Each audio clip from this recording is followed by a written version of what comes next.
नमस्कार, मी बाबा बेलापूरकर. आपण पाहत आहात एकजूट महाराष्ट्र न्यूज. शेवगाव तालुक्यातील लोळेगाव येथे लोकशाहीर साहित्यरत्न अण्णाभाऊ साठे यांची जयंती मोठ्या उत्साहात आणि भक्तिमय वातावरणात साजरी करण्यात आली. यावेळी अण्णाभाऊ साठे यांच्या प्रतिमेचे पूजन करून पुष्पहार अर्पण करण्यात आला. उपस्थित मान्यवरांनी त्यांच्या कार्याला अभिवादन करत सामाजिक समता, शिक्षण आणि साहित्य क्षेत्रातील त्यांच्या योगदानांचा गौरव केला. यावेळी वक्त्यांनी अण्णाभाऊ साठे यांनी आपल्या व शायरीच्या माध्यमातून वंचित, शोषित आणि कष्टकरी समाजाचा आवाज बुलंद केला. त्यांच्या साहित्य व विचारातून आजही समाजाला प्रेरणा मिळत असल्याचे सांगितले.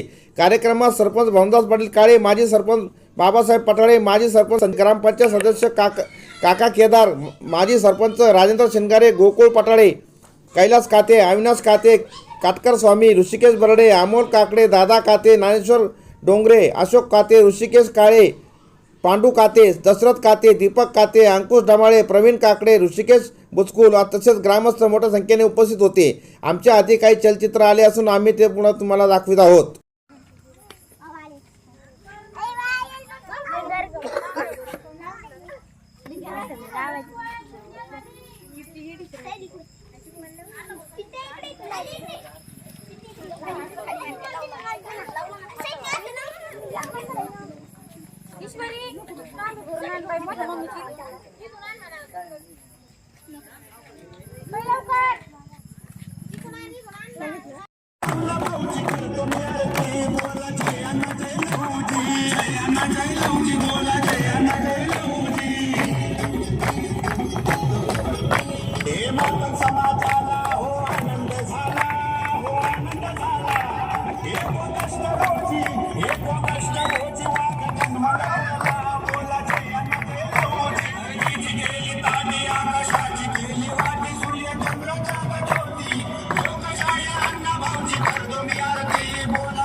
थांब 5 मिनिट थांब.